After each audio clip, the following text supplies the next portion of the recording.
یہ صرف ایک کہانی نہیں، یہ تاریخ کا وہ سچ ہے جسے صدیوں تک چھپایا گیا۔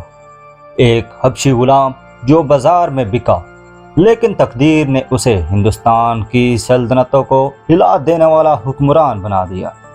یہ ہے ملک عنبر کی کہانی، وہ سیاہ فام ہیرو جس نے مغلوں کو بھی لرزا کر رکھ دیا تھا۔ آج کی اس ویڈیو میں ہم بات کرنے جا رہے ہیں ملک عنبر کے بارے میں کہ ملک عنبر کون تھا اور اس نے کس طرح مغلوں کو چیلنج دے کر ان کو ہرایا۔ اگر آپ اس سب کے بارے میں تفصیلاً جاننا چاہتے ہیں تو اس ویڈیو کو اینڈ تک ضرور دیکھیے گا۔ میں آپ کا ہوسٹ رائے یاسر اور آپ دیکھ رہے ہیں ہمارا یوٹیوب چینل ہسٹومینٹری۔ تو چلتے ہیں ویڈیو کی تفصیلات کی طرف۔ کہانی کا آغاز ہوتا ہے مشرقی افریقہ سے، حبشہ موجودہ ایتھوپیا یا صومالیہ سے، جہاں ایک نوجوان لڑکا زندگی کے خواب دیکھ رہا تھا۔ اس کا نام تھا عنبر۔ وہ کسی قبیلے سے تعلق رکھتا تھا اور خوشحال زندگی گزار رہا تھا، لیکن قسمت نے ایک بھیانک موڑ لیا۔ عرب بردہ فروش آئے، قریہ لوٹا گیا اور عنبر کو بھی غلام بنا لیا گیا۔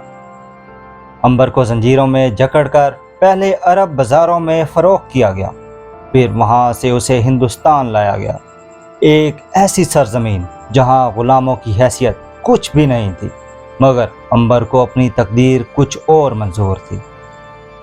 ہندوستان میں عنبر کو کئی بار ہاتھوں میں فروخت کیا گیا۔ آخرکار اسے چاند بی بی کے رشتہ دار چاند خان نے خرید لیا، جو کہ احمد نگر سلطنت کا ایک معزز امیر تھا۔ چاند خان نے جلد ہی محسوس کیا کہ یہ نوجوان عام غلاموں جیسا نہیں، غیر معمولی فہم و فرست تھی، فوجی حکمت عملی کا فطری شعور اور غیر متزلزل حوصلہ تھا۔ یہ تھا ملک عنبر۔ جب چاند خان نے اسے تعلیم دی، ہتھیاروں کی تربیت دی اور آخرکار اپنے درباری حلقہ میں شامل کر لیا، عنبر نے بھی چاند خان کی وفاداری نبھائی، یہاں تک کہ جب چاند خان کا انتقال ہوا تو عنبر آزاد ہو گیا، لیکن اس نے غلامی کے زخم کو طاقت میں بدل دیا۔ چاند خان کے انتقال کے بعد عنبر نے اپنی خدمات دوسروں کو پیش نہ کی۔ اس نے بجائے کسی کے دربار میں جھکنے کے اپنا لشکر تیار کیا۔ وہ بہادر، بے خوف اور جنگی حکمت عملی کا ماہر تھا۔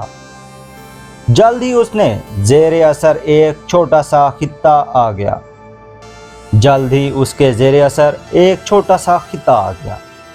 یہیں سے وہ ملک عنبر کہلایا۔ ملک یعنی حکمران، عنبر اس کا نام تھا۔ وہ ایک با اختیار سردار بن چکا تھا جو احمد نگر سلطنت کی سیاست میں ایک نہایت اہم کردار ادا کرنے لگا۔ اس وقت دہلی کی طرف سے مغلوں کا طوفان بڑھ رہا تھا۔ اکبر بادشاہ نے دکن پر قبضہ کرنے کا فیصلہ کیا۔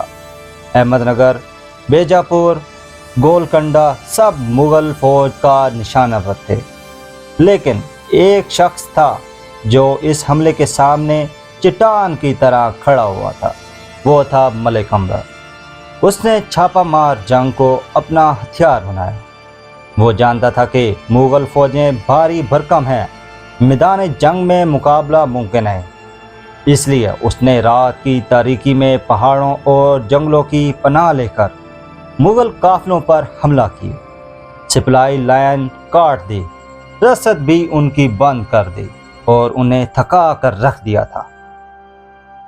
یہی وہ طریقہ تھا جو بعد میں شیواجی مہاراج نے بھی اختیار کیا۔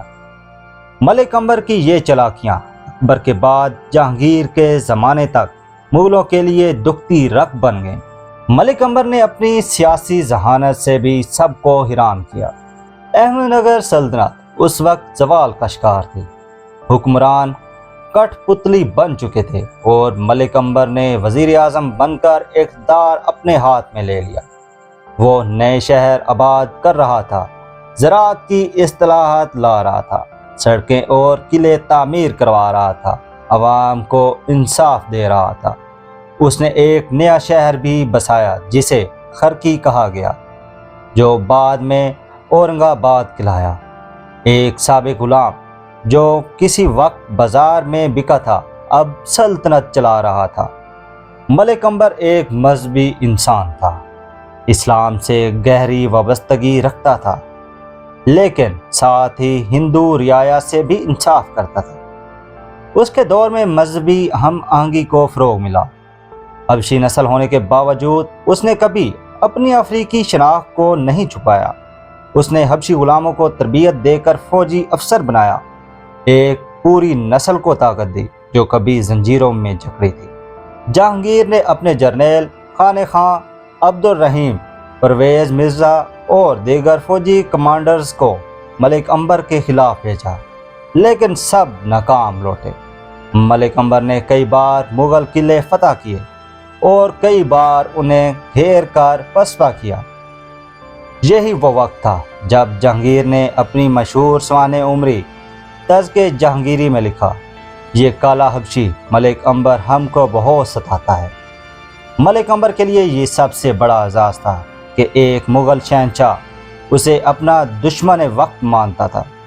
ملک عنبر کا انتقال 1626 عیسوی میں ہوا۔ اس وقت وہ تقریباً 80 سال کا تھا۔ مرتے وقت بھی اس کا دکن آزاد تھا، مغل سلطنت اس پر قابض نہ ہو سکی تھی۔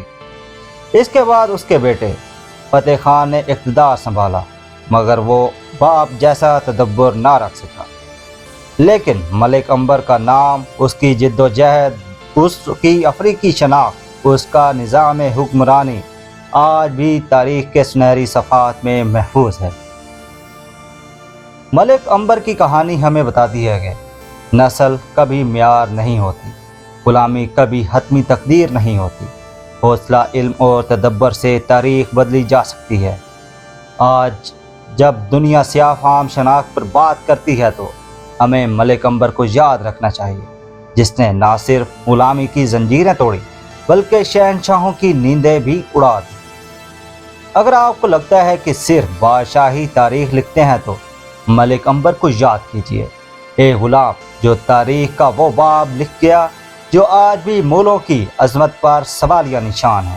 یہ تھی ملک عنبر کی سوانح عمری، جس میں ہم نے ملک عنبر کی زندگی کے بارے میں تفصیلاً جانا۔